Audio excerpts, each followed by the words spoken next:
Hey guys, welcome to my channel, and in this video I'm going to show you how to enable and use one-handed mode in Nothing Phone 2a Plus smartphone. Okay, to enable it, first go to settings.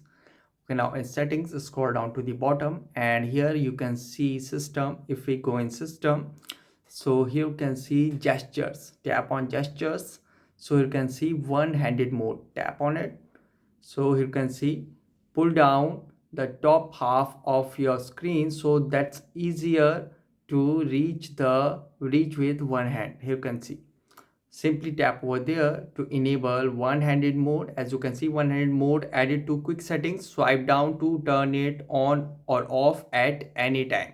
Okay, and you can see pull the screen into reach. The top of the screen will move into reach of your thumb, and you can see here we have also shown notifications available. Notifications and settings will appear.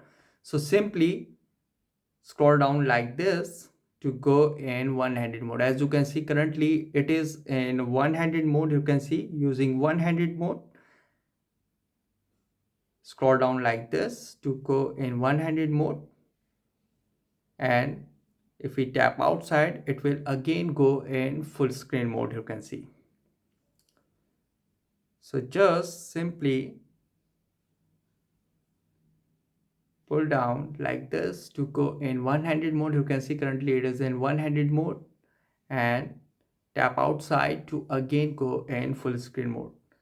So guys, this is the method to use one-handed mode in a Nothing Phone 2a Plus smartphone easily. Guys, thanks for watching. If you have any query latest video, let me know in comment section below. Please like, share, subscribe, and click on bell icon for the latest updates.